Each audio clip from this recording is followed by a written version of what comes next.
Hi there, and welcome to Off the Data Provided, an interpersonal communication podcast. I am your host, Dr. Marcus C. Shepard. On today's episode, we are going to explore this idea of a relationship recession as well as the end of love. With that said, we're going to look at two sources in particular while sprinkling in a third. The two main sources that we'll focus on today are a recent Financial Times article entitled "The Relationship Recession is Going Global," and we'll pair that with Sabrina String's latest book, The End of Love: Racism, Sexism, and the Death of Romance. Additionally, we'll sprinkle in C. Winterhand's Racial Erotics: Gay Men of Color, Sexual Racism, and the Politics of Desire.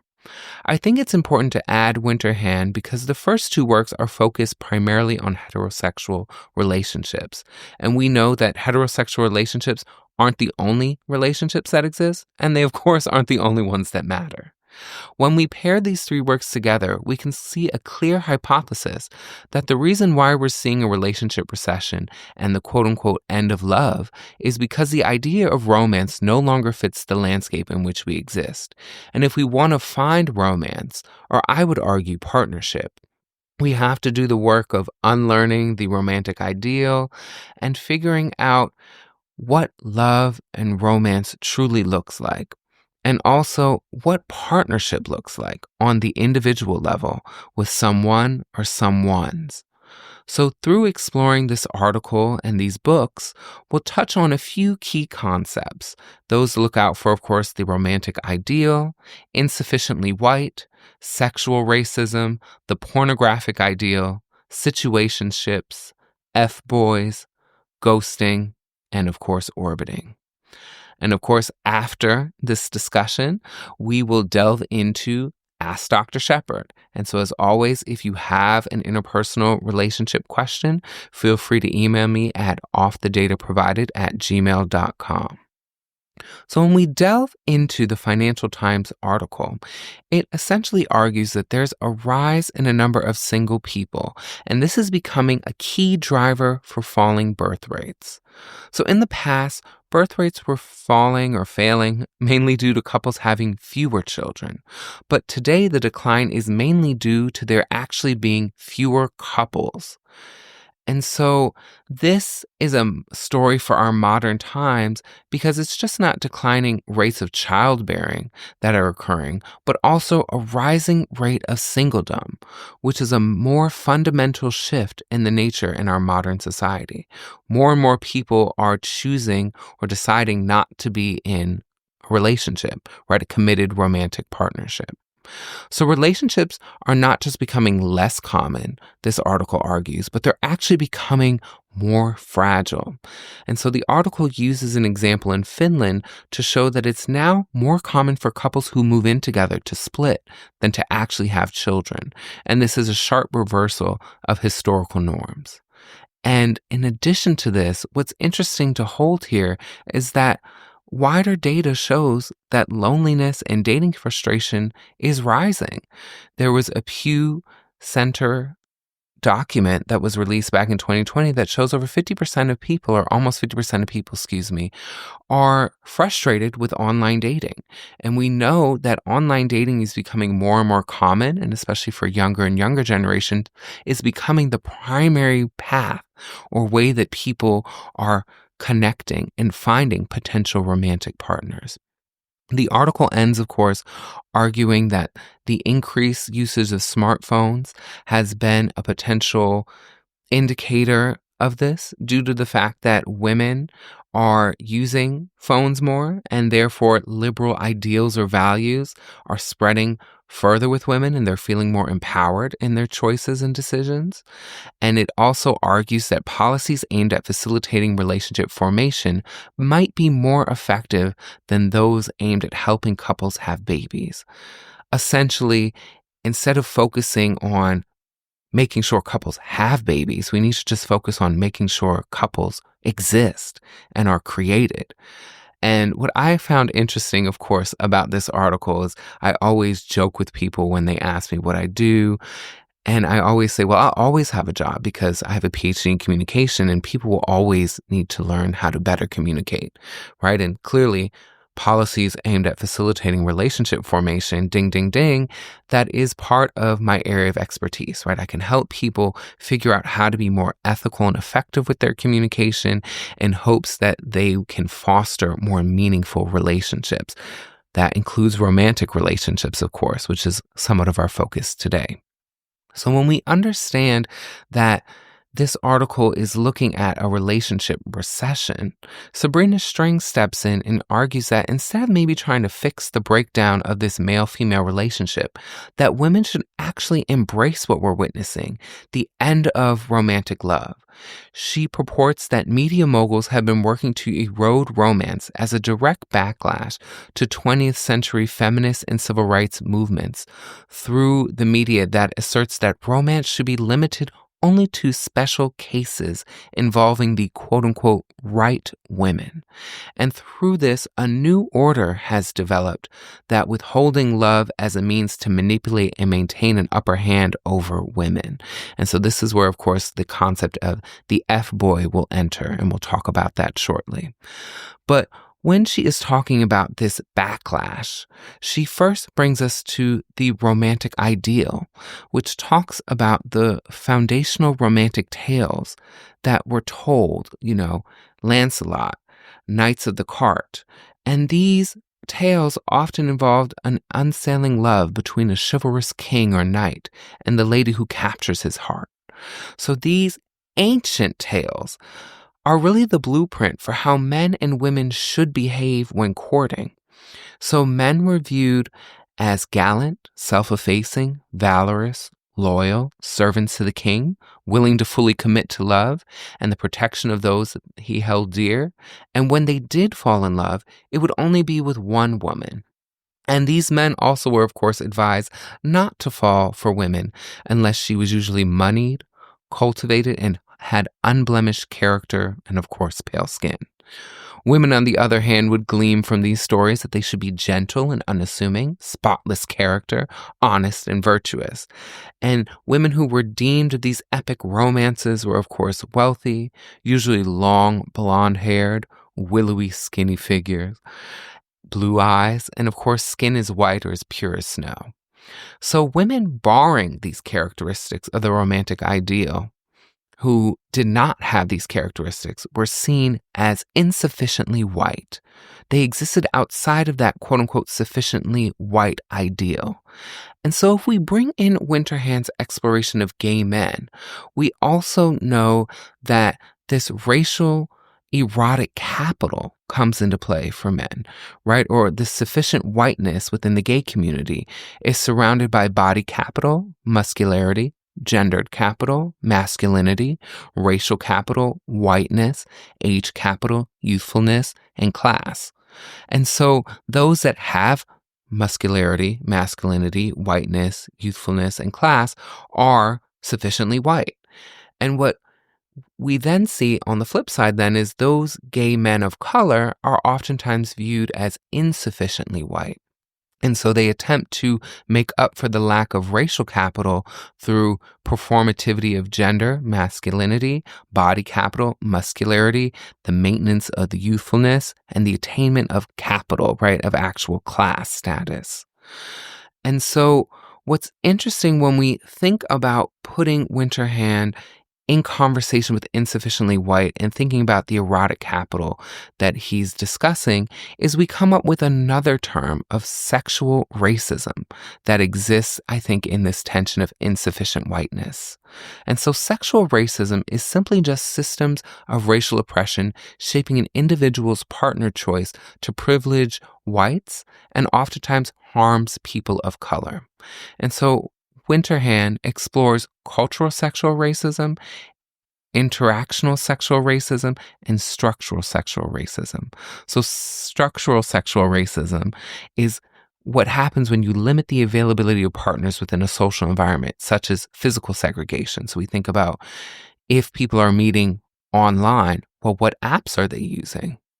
If they're meeting in person, what clubs, bars, lounges are they going to? Usually they are somewhat segregated. If we think about cultural sexual racism, this is about the creation and maintenance of social and sexual interactions based on racialized sexual stereotypes that lead to the objectification of men of color, right? So we think about the quote unquote BBC ideal or the hairless Asian man. And then we might think about the interactional sexual racism, which is the active discrimination against members of minority groups, while some is explicit, maybe such if you've been on some of these apps, no fats, no femmes, no Asians, on different dating apps, of course. It also includes subtle acts such as bars changing music or enforcing dress codes to potentially limit men of color. So Winterhand explores sexual racism, of course, looking at Asian men, Latin men, and Black men, and talks about how gay desire is marked by high levels of sexual racism that marks gay men of color as being less sexually desirable than white men, or only desirable specifically because they are racial fetishes. So the hot Latin lover, right? The hairless femme Asian, the masculine BBC man. And so when one oftentimes talks about sexual racism, people like to think that it operates only on an individual level, where the issue isn't about the creation and maintenance of these racial hierarchies of desire, but about individual gay men, in Winterhand's case, or gay men of color, right, with low self-esteem who are just upset that they're not being picked. And what's interesting about that is some people use that as a shield. Well, you're just upset because you're not getting picked. Well, why aren't they getting picked? It goes back to the erotic capital, the fact that they are viewed as insufficiently white. And so as the nation is quote unquote browning, as we are becoming more diverse, right? Thinking about the United States context, but also as the world, right, is as well. This romantic ideal that purports sufficient whiteness as the reason one deserves romance doesn't fit the majority of us anymore, right? The majority of us are insufficiently white.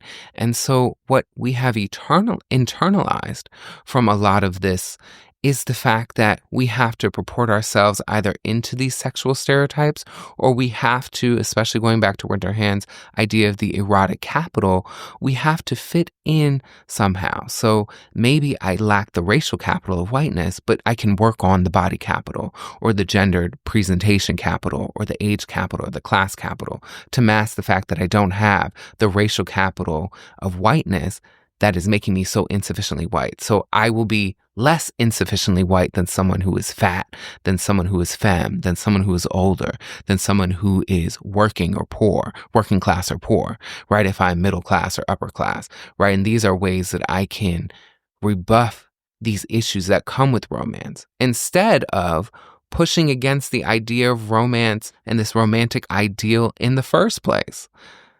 And so we see that that's where we're caught up in. Instead of actually pushing back against the structure that deems those that are sufficiently white as the ideal partners for romance, for relationships, we are focused on changing ourselves to fit in as much as possible into that ideal. And that is a huge issue. And when it comes back to Strings' work, she also talks about this concept of the pornographic ideal.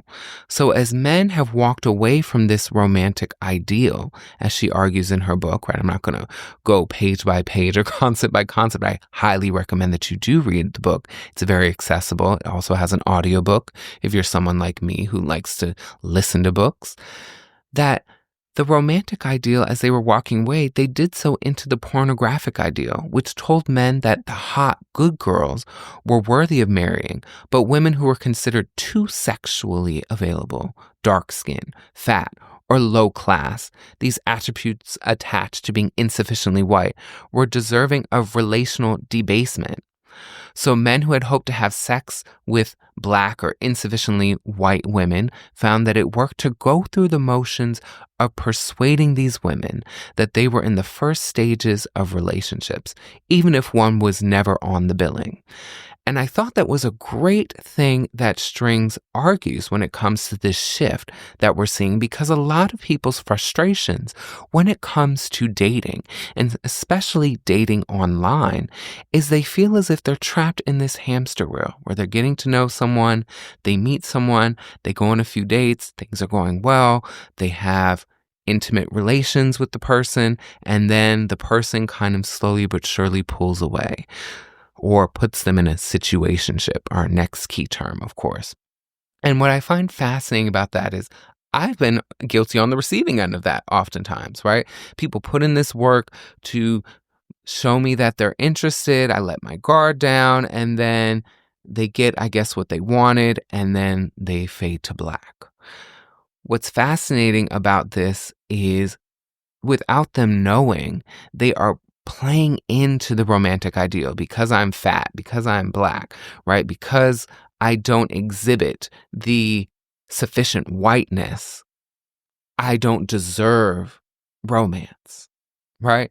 And that might be a hard pill for some people to swallow, but for me, what was interesting reading these works is it just co-signed what I had already intrinsically known about my dating and romantic experiences, that people didn't see me because of the structural racism, the erotic capital, being insufficiently white, the fact that the romantic ideal told them that someone slender or muscular, right, that body capital, the gender capital, someone fully masculine, right, someone racial capital, whiteness, right, age capital, youthfulness, class capital, was deserving of quote unquote romance and to be wined and dined. And because I didn't fit into all of those structures, that I didn't fully deserve that either.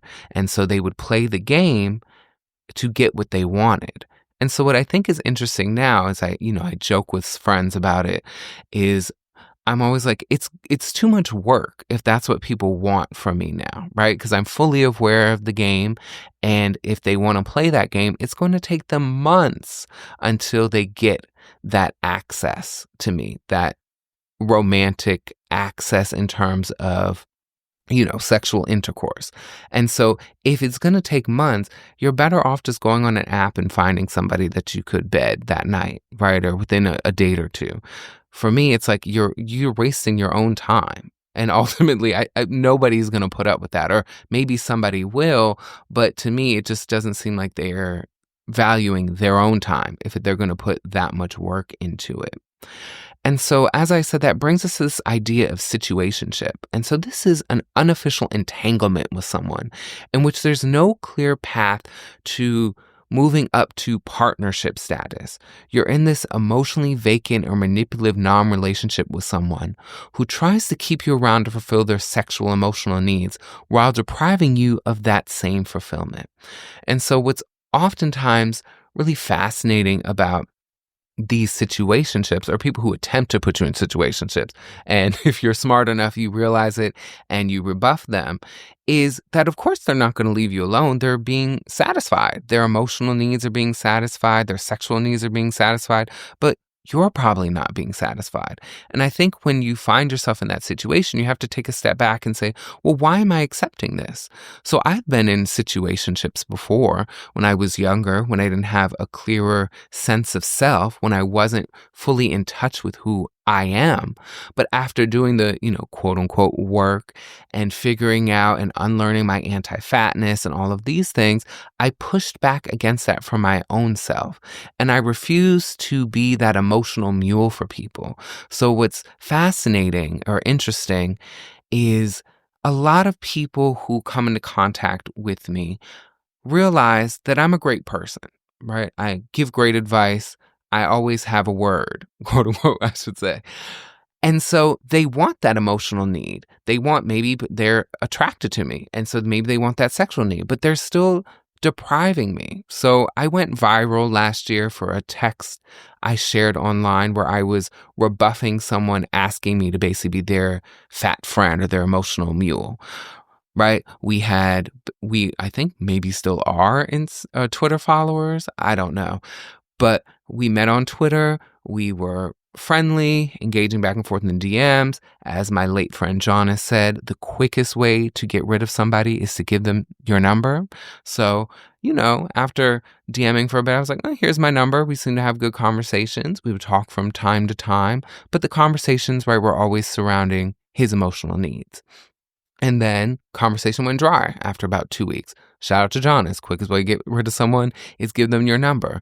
And then about 3 weeks later hits me up and says, oh, I'm going through a rough time. I know that you're somebody I can, always has a word and can rely on. Like, can you give me something? And I said, no, I can't. I said, maybe you should reach out to the people that you've been in conversation with over the last 3 weeks, right? That was me realizing that this person was attempting to put me in a situationship. And later, I shared further that if you do realize, right, all the times that you contacted or we would talk, it was always about you and what you were going through. You never asked what I was going through. You never asked any hardships I was facing, right? So this wasn't someone I was going to be interested in a platonic or romantic sense. And of course, after I gave them the hard truth, they disappeared. Right. So I think when it comes to situationships, and unfortunately, a lot of people get trapped in these situationships, is sometimes we're afraid to vocalize what we're feeling. And if you're afraid to vocalize to someone what you're feeling or what you're thinking, it's important to take a step back for yourself and figure out, well, why is that? Why am I afraid to confront this person about my mistreatment, my feelings being hurt? And if the reason is you're afraid that they're going to go away if you do share that, then baby girl or baby boy, this is someone you are not supposed to have in your life. If you can't tell someone the hard truths, if you can't be honest with someone, then what's the point? What's the point of having that interpersonal relationship? We'll talk in later episodes, of course, about what is important in terms of fostering and maintaining a romantic relationship as well as a platonic one. But honesty and trust are going to be important for any interpersonal relationship. So if you don't feel you can be honest and you don't feel like you can trust the person that you're communicating with, that clearly you're probably in a situationship with, that's a big red flag and a reason to get away. And so when we think about further this situationship, they're oftentimes created by our next key term, F-boys. And so F-boys to me is a genderless term, right? It applies to he's, she's, they's, thems, and anybody else. F-boys essentially are people that feign intense interest. They run hot and cold, if you recall the Katy Perry song, right? Dating Myself. They sometimes are seen as being cheap. They try to move quickly into purely sex-based relationships, and they masquerade as sensitive when they're actually emotionally withholding. AKA, they're trying to know everything about you while not really offering much about themselves. And so what I think is important when we think about these aspects is just because somebody is one or two of these doesn't make them an F-boy. But when you combine all of these, if you look at somebody that you're getting to know in a romantic capacity, and these are all coming together, then I would argue 9.95 times out of 10, right? That 0.05 give you a little grace, but 9.95 times out of 10, they are an F-boy. And what I also think is to really highlight this trying to move quickly into a purely sex-based relationship happens to people all the time, right? I know, for instance, for whatever reason, I've maybe gone viral on Instagram. I've received like 1,000+ new followers over the last 2 weeks. My profile allegedly has been viewed over 150,000 times over the last 30 days, the metrics. And so there are people attempting to send me DM requests, saying nice things. And, I'm cool to interact with people, right? I'm cool to look at your profile. Oh, you dance, you sing, or you seem to have a talent. Oh, let's talk, right? Doesn't mean it has to be romantic. But what's interesting is you get a few words in and then, a private picture. You open it. Oh, it's a nude. Oh, okay. You're trying to move quickly into a sex-based relationship. I'm not interested. Block, delete, move on.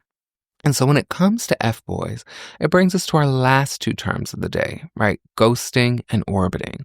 And so ghosting is, of course, when one person ends all communication with the other abruptly and unannounced. And I've always argued with my students and my own work that ghosting is unethical and ineffective because it undermines your potential relationships and withholds feelings.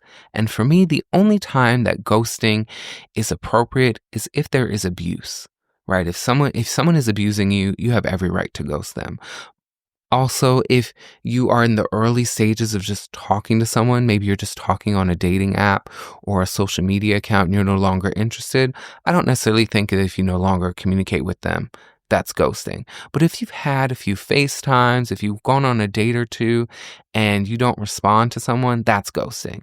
I think there's no harm in telling someone you're no longer interested after you've had a prolonged engagement. We're trying to be more ethical and effective with our communication, right? But outside of saying I'm no longer interested, nobody else deserves to know that. Why? The why doesn't matter. The why is ego.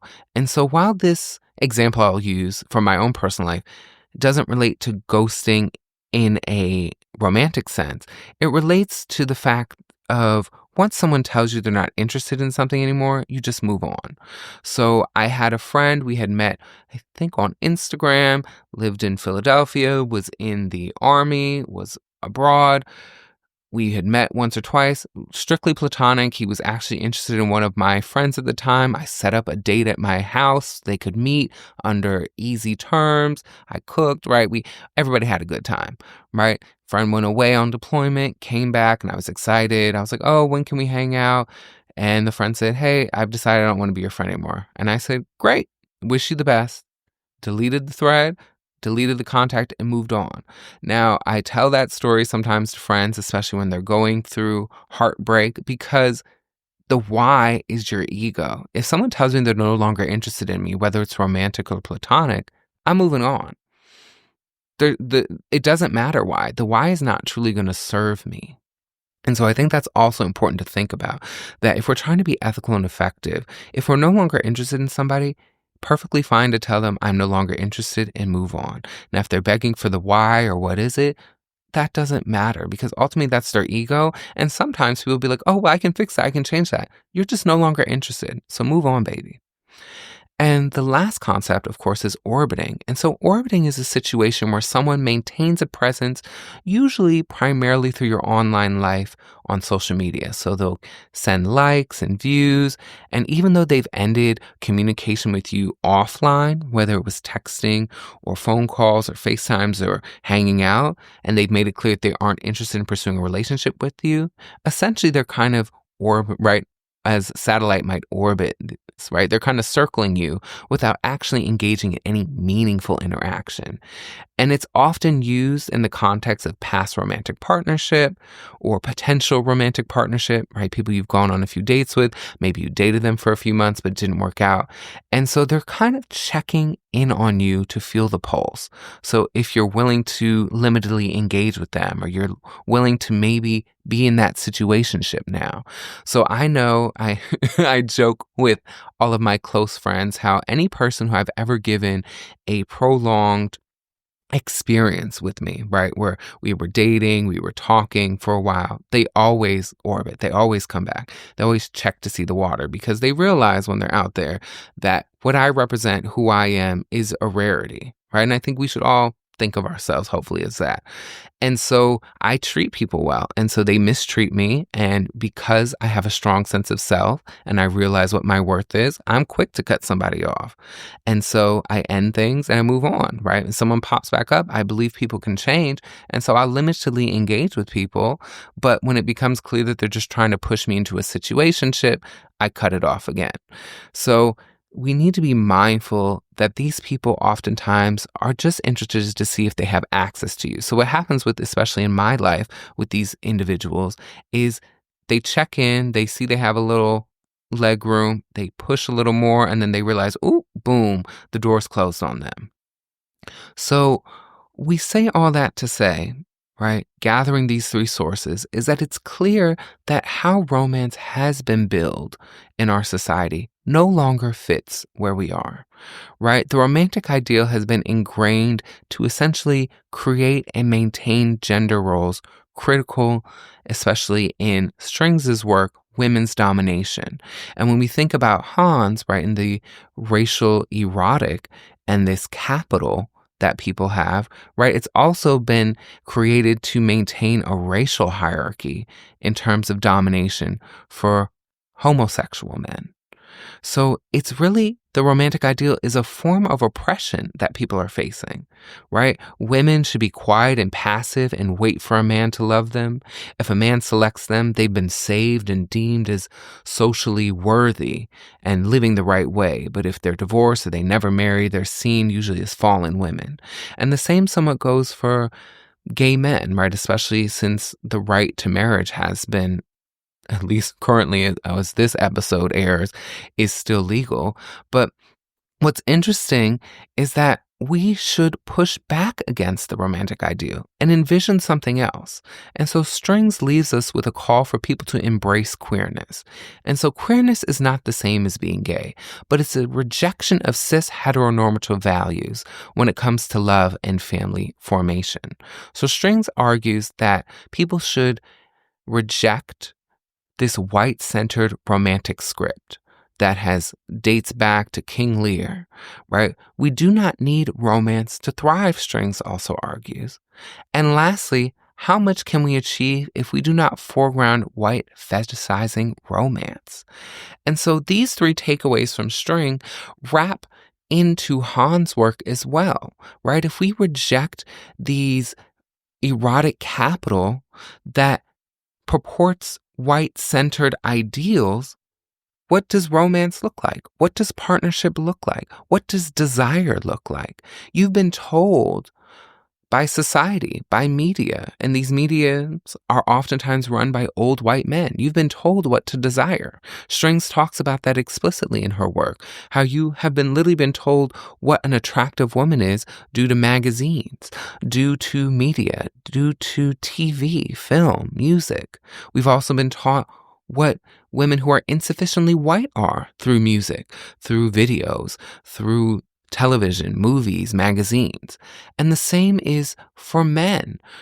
Han talks about how gay media in particular purports what is attractive and what is unattractive, right? What is worthy of desire, right? That erotic capital, and what is not, through different films, through different chat forums, through different apps, through different magazines.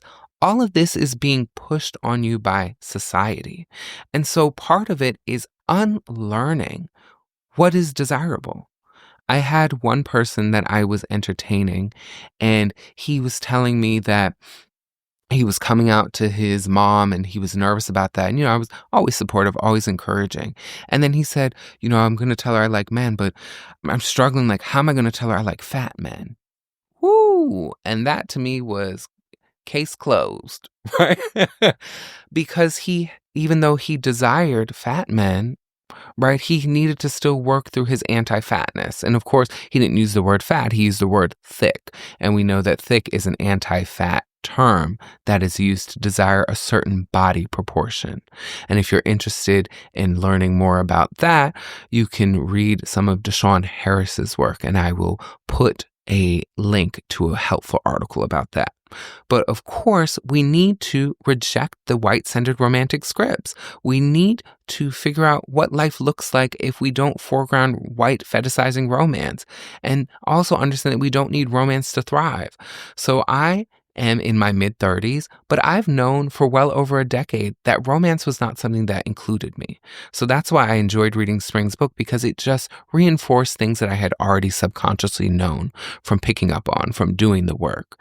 And so my life has always been queered, right? Where my friends are foregrounded as being super important. I mentioned in an earlier episode how 3 of my 5 best, closest friends were with me for this past Thanksgiving, right? My friends are always going to be important to me, and that is a non-negotiable.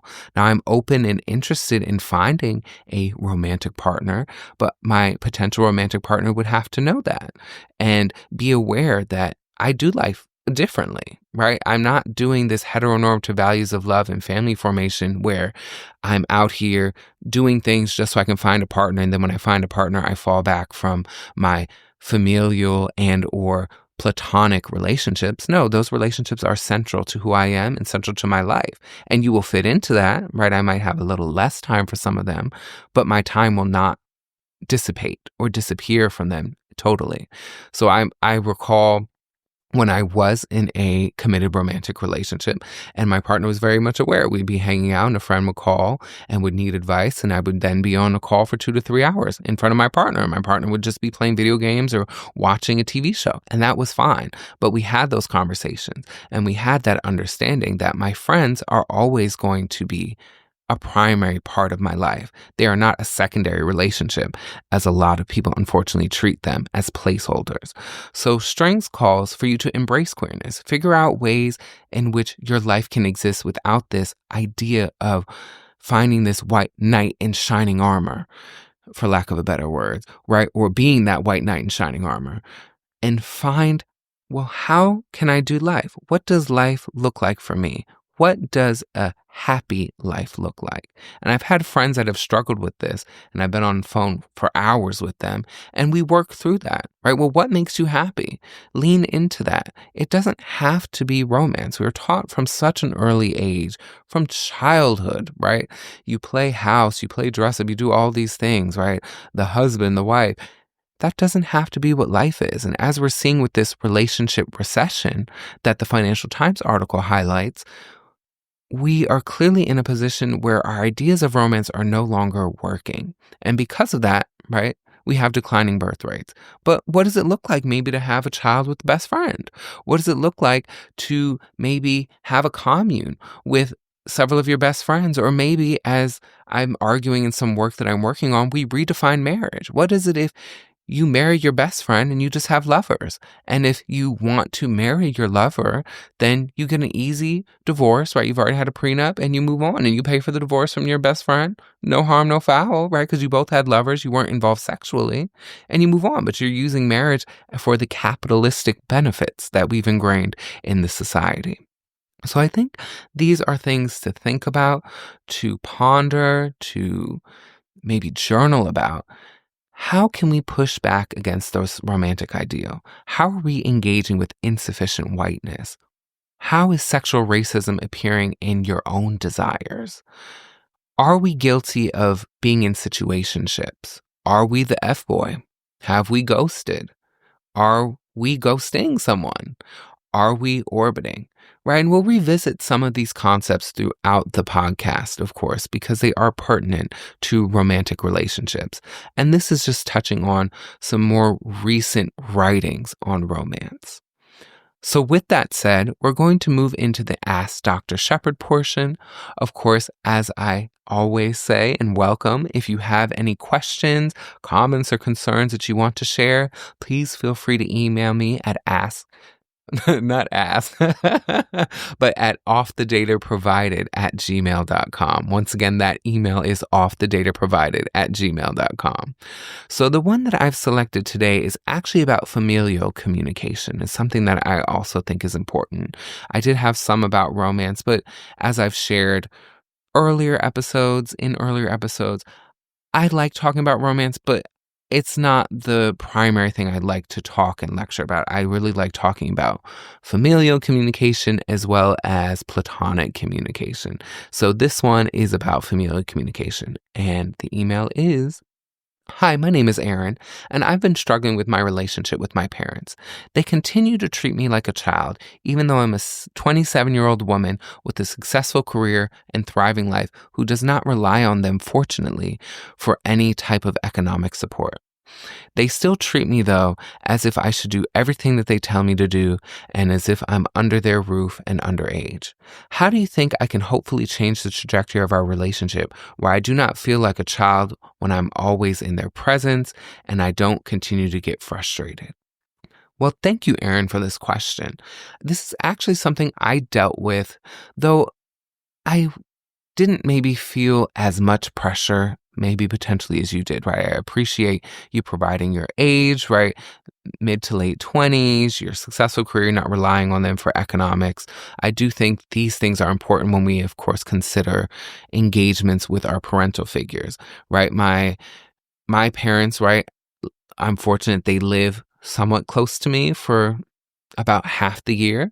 So I see them a lot, and I joke now with a lot of people that I'm one of their little friends, right? I am definitely still their child, but we have definitely transitioned into a relationship that is of mutual respect, of admiration. And of course, I lean on them. That's still my mom, still my dad.